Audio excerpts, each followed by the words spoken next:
कहानी की शुरुआत खंदाक शहर को दिखाते हुए होती है, जिस पर एक दानाशाही बादशाह अपनी फ़ौज के दम पर हमला कर देता है और वहाँ के लोगों को अपना ग़ुलाम बना लेता है।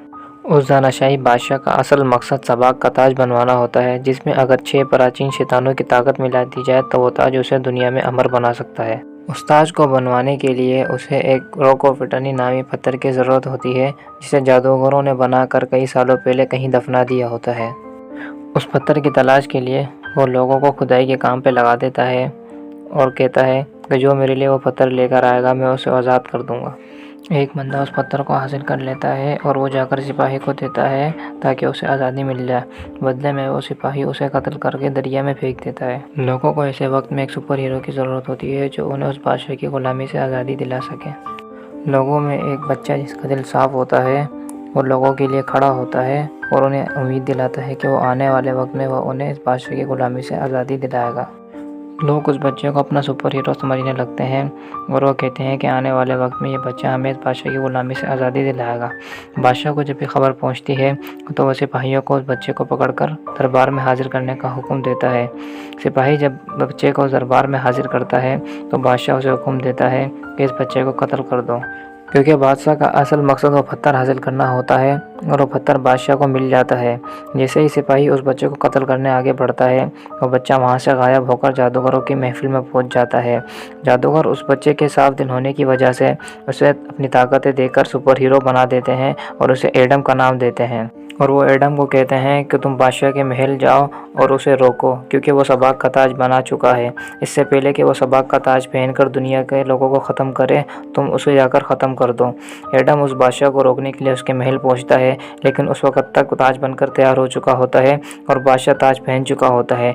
एडम और बादशाह के दरमियान धमाकेदार लड़ाई होती है जिसमें महल दरबान हो जाता है, मगर उस लड़ाई में एडम जीत जाता है। जादूगर उस ताज को कहीं छुपा देते हैं ताकि आने वाले वक्त में ये इंसानों के हाथ ना लगे, और उस लड़ाई के बाद से एडम की कोई खबर नहीं होती।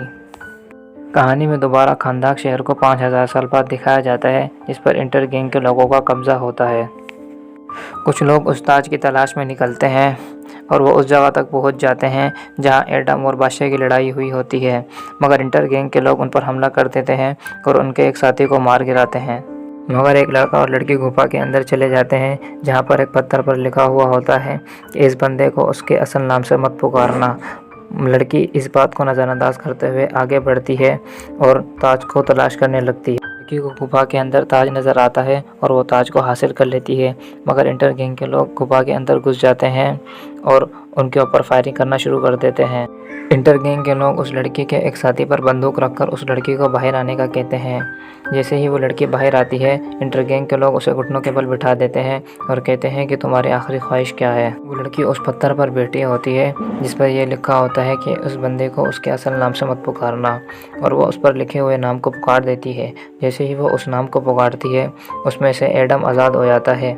जैसे ही इंटर गैंग के लोग एडम को देखते हैं वो उस पर फायरिंग करना शुरू कर देते हैं, मगर उनकी फायरिंग का एडम पर कोई असर नहीं होता और एडम गुस्से में गुफा के अंदर मौजूद सभी लोगों को ख़तरनाक तरीके से मार देता है। उसके बाद एडम गुफा को फाड़ते हुए बाहर निकलता है जहां पर इंटर गैंग की फ़ौज खड़ी होती है, मगर एडम इंटर गैंग की फ़ौज को आसानी से मार देता है। इस लड़की ने एडम को आज़ाद किया होता है, उसके ऊपर इंटर गैंग का एक बंदा हमला कर देता है, मगर एडम उस लड़की को बचा लेता है और उसको बचाने की वजह से एडम को चोट लग जाती है। इसके बाद एडम हवा में उड़ जाता है और थोड़ी देर बाद वो आकर दोबारा ज़मीन पर गिर जाता है और बेहोश हो जाता है, जिसके बाद वो लड़की एडम को उठाकर अपने घर ले जाती है। उस लड़की का एक साथी इंटर गैंग के लोगों के साथ मिला हुआ होता है। वो इंटर गैंग के लोगों का साथ क्यों दे रहा होता है यह हमें कहानी में आगे चल के पता चलेगा, तो कहानी के एंड तक साथ जुड़े रहें। एडम के आज़ाद होने की खबर जस्टिस सोसाइटी की लीडर को होती है और वो हॉकमैन को टीम जमा करने का कहती है और कहती है कि वो 5000 साल बाद उठा है और उसे उस दुनिया के बारे में कुछ मालूम नहीं है। इससे पहले कि वो इस दुनिया के लोगों को मुसीबत में डाले तुम उसे कैद कर दो। इस पर हॉकमैन कहता है कि आप जानती हैं हम उसे हरा नहीं सकते। जिस पर वो लीडर हॉकमैन को कहती है कि मुझे पता है कि तुम लोग एडम को हरा नहीं सकते, तुम्हें सिर्फ उसकी ज़बान से लफ्ज़ शेज़ैम बुलवाना है। जैसे ही वो शेज़ैम बोलेगा वो अपनी सारी ताकतें खो देगा और एक इंसान बन जाएगा। उसके बाद हॉकमैन टीम के मेंबरों का नाम बताना शुरू करता है। सबसे पहले वो साइक्लोन का नाम लेता है और बताता है कि उसकी पावर हवा को कंट्रोल करने की है। दूसरे नंबर पर वो एटॉम स्मैशर का नाम लेता है और बताता है कि वो साइज़ में छोटा बड़ा हो सकता है। जिस पर वो लीडर कहती है कि ये दोनों बच्चे हैं और ये दोनों एटम को नहीं हरा सकते। जिस पर हॉकमैन कहता है कि मुझे पता है कि ये दोनों एटम को नहीं हरा सकते, इसलिए मैंने डॉक्टर फेथ को बुलवाया है। और डॉक्टर फेथ की पावर आंखों को धोखा देने की और फ्यूचर देखने की होती है। दूसरी जगह हमें एडम उस लड़की के घर पर सोया हुआ दिखाया जाता है, जहाँ पर उसकी आंख खुलती है और तो उसके सामने उस लड़की का बच्चा होता है और वो बच्चा एक बुक निकाल कर उसे कहानी सुनाता है कि कैसे तुमने उस दानाशाही बादशाह को 5000 साल पहले हराया था और खानदान के लोगों को बचाया था। दूसरी जगह जस्टिस सोसाइटी की टीम एडम को रोकने के लिए आ जाती है, जहां पर एडम और जस्टिस सोसाइटी की टीम के बीच धमाकेदार फाइट होती है। इसमें एडम जस्टिस सोसाइटी की टीम को आसानी से हरा देता है। एडम जस्टिस सोसाइटी की टीम को हराकर वहां से चले जाता है। जस्टिस सोसाइटी की टीम उस लड़की को बताती है कि तुमने जिसे आज़ाद कराया है वो कोई अच्छा इंसान नहीं बल्कि एक बुरा इंसान है। और वो लड़कियों को कहते हैं कि तुम्हारे बैग में जो ताज है वो हमें दे दो, इस ताज से दुनिया के लोगों को ख़तरा हो सकता है। इसके बाद वो लड़की उनकी बातें सुनकर उन्हें एडम के पास ले जाती है और कहती है कि ये कह रहे हैं कि तुम एक अच्छे इंसान नहीं बल्कि बुरे इंसान हो। तुम्हें जादूगरों ने कैद किया था क्योंकि तुम उनकी दी हुई ताकतों के लायक नहीं थे। इस पर एडम उस लड़की को कहता है कि मैंने तुम्हें कोई सुपर हीरो होने का दावा नहीं किया था और न ही ये कहा था कि मैं कोई अच्छा इंसान हूँ। दूसरी जगह उस लड़की का वो साथी जो इंटर गैंग के साथ मिला होता है उस लड़की के बच्चे को किडनैप कर लेता है और उसे कहता है कि अगर तुमने मुझे ताज लाकर नहीं दिया तो मैं इस बच्चे को मार दूंगा। इस पर वो लड़की एडम से अपने बच्चे को बचाने की भीख मांगती है और कहती है कि मुझे कोई फ़र्क नहीं पड़ता तुम अच्छे हो या बुरे, क्योंकि तुम मेरे लिए अच्छे हो, क्योंकि तुमने गुफा के अंदर मुझे इंटर गैंग के लोगों से बचाया था और मैं तुमसे भीख मांगती हूँ कि तुम मेरे बच्चे को इंटर गैंग के लोगों से बचा लो। जिस पर जस्टिस सोसाइटी की टीम और एडम उस लड़की के बच्चे को बचाने के लिए चले जाते हैं, जहां पर एडम इंटर गैंग के लोगों को बड़ी ही बेरहमी से मार रहा होता है। जिस पर डॉक्टर फेथ एडम को कहते हैं कि तुम उनमें से एक बंदे को मेरे पास ले आओ, मैं उसका दिमाग पढ़कर ये बता दूंगा कि इंटर गैंग का लीडर उस बच्चे को कहाँ लेकर गया है। मगर डॉक्टर फेथ समझ जाते हैं कि एडम ने किसी को भी जिंदा नहीं छोड़ा बल्कि सबको मार दिया।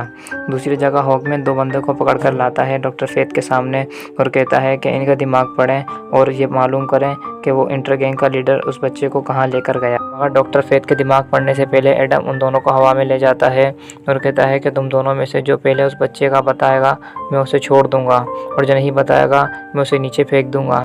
इस पर एक बंदा उसे बता देता है कि इंटर गैंग का लीडर उसे रेगिस्तान में लेकर गया है।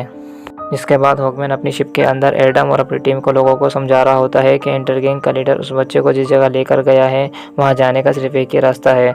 मगर एडम हॉकमैन की बात सुने बगैर वहां चले जाता है और इंटर गैंग के लोगों को बड़ी ही बेरहमी से मारना शुरू कर देता है। जहाँ पर हमें यह मालूम होता है कि वो उस लड़की का वो साथी जो इंटर गैंग के साथ मिला हुआ होता है असल में वही इंटर गैंग का लीडर होता है और उसे वो ताज इसलिए चाहिए होता है क्योंकि वो उस दानाशाही बादशाह का आखिरी वारिस होता है जिसे एडम ने 5000 साल पहले हराया होता है। इसके बाद वो लड़की को कहता है कि अगर तुमने मुझे ताज नहीं दिया तो मैं तुम्हारे लड़के को मार दूंगा। जिस पर वो लड़की एडम को कहती है कि मैंने इंटर गैंग के लोगों से लड़ाई करते वक्त अपने पति को खोया था मगर मैं अपने बच्चे को नहीं खोना चाहती। जिसके बाद वो लड़की इंटर गैंग के लीडर को ताज देती है मगर उसके बावजूद वो उसके बच्चे पर फायर कर देता है और एडम को ये देखकर गुस्सा आ जाता है और वो अपनी सारी पावर को यूज़ कर उस बच्चे को बचा लेता है। एडम की इतनी ज़्यादा पावर होने की वजह से वो इंटर गैंग का लीडर जलकर राख हो जाता है। इंटर गैंग के लीडर की मरने की वजह से एडम को अपनी पावर पर बहुत दुख होता है और वो एक पुतले के सामने खड़ा होकर हॉकमैन को कहानी सुनाता है कि खानदान का असल सुरमा में नहीं बल्कि मेरा बेटा उरूट था। वो लोगों को उस दानाशाही बादशाह से आज़ादी दिलाना चाहता था। बादशाह ने जब उसे ख़त्म करने का हुक्म दिया तो मैं उस वक़्त उसे बचाने के लिए आगे बढ़ा मगर मैं कमज़ोर था जिसकी वजह से मैं उसे बचा नहीं पाया। मगर जादूगरों ने उसे अपना सूरमा बनाया और उसे अपनी ताकतें दी। रूट के गायब होने के बाद उस दानाशाही बादशाह को बहुत गुस्सा आया और उसने सिपाहियों को हुक्म दिया कि जाकर उसके माता पिता को ख़त्म कर दो। जिसके बाद एडम कहता है कि उन्होंने मेरी पत्नी को मार दिया।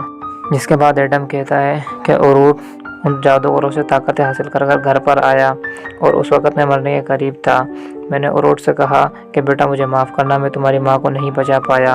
ओरोट उस दानाशाही बादशाह से लड़ने के बजाय अपनी सारी ताकतें मुझे देता है, मगर वो अपने आप को उस दानाशाही बादशाह के सिपाहियों से नहीं बचा पाता। जिसके बाद एडम कहता है कि वो ताकतें जादूगरों को तोहफा नहीं बल्कि शराब थी, जिन्होंने मुझसे मेरी पत्नी और मेरे बेटे को छीन लिया। उसके बाद एडम कहता है कि मुझे अपनी पत्नी और बेटे के मरने पर बहुत गुस्सा आया और मैंने उस बादशाह के महल में जाकर उसे ताज पहनने से पहले ही जलाकर राख कर दिया। जिसके बाद जादूगरों ने मुझे 5000 साल के लिए उस गुफा में कैद कर दिया। जिसके बाद एडम हॉकमैन को कहता है कि मेरे मुंह पर मास्क लगाकर मुझे ऐसी जगह पर कैद कर दो कि जहां पर मैं आज़ाद ना हो पाऊं और दोबारा अपनी ज़बान से शेज़ैम ना बोल पाऊं। उसके बाद एडम अपनी ज़बान से शेज़ैम बोलता है और एक आम इंसान बन जाता है। इसके बाद हॉकमैन उसे समंदर में अंडरग्राउंड ले जाता है और एक अपनी दोस्त जो आर्मी की चीफ होती है उससे कहता है कि आज से ये तुम्हारी जिम्मेदारी है, तुम्हें इसे यहाँ पर सेफ रखना है।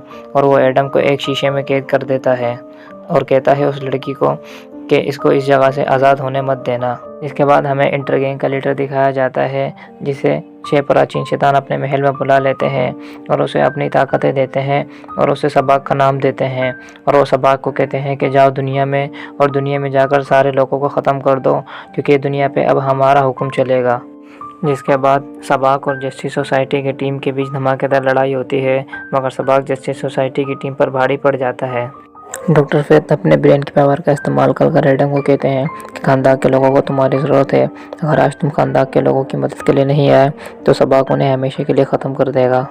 एडम वहाँ से निकलने की कोशिश करता है, मगर उस चीफ की टीम उसे रोकने की कोशिश करती है और एडम गुस्से में उन्हें मार देता है, मगर एडम के पास पावर नहीं होती, जिसकी वजह से एडम पानी में बेहोश हो जाता है और जब उसे होश आता है वो शेज़ैम बोल देता है और अपनी सारी ताकतें वापस हासिल कर लेता है। उसके बाद डॉक्टर फेथ सबाक से लड़ाई करने चले जाते हैं और लड़ाई में सबाक डॉक्टर फेथ को मार देता है। इसके बाद वो सबाक को रोकने के लिए खानदाक शहर पहुंच जाता है और सबाक से लड़ाई करता है, जिसमें सबाक एडम को आसानी से हरा देता है। जिस पर वो कहता है कि जादूगरों ने तुम पर अपनी ताकतें ज़ाया कर दी, उन्होंने तुम्हें चुना जबकि तुम उनकी ताकतों के लायक नहीं थे। एडम को गुस्सा आ जाता है और वो सबाक को उठाकर हवा में ले जाता है और गुस्से में उसे बीच में से चीर देता है और उसके 2 टुकड़े कर देता है। जैसे सोसाइटी की टीम एडम को वहाँ पर छोड़कर चली जाती है।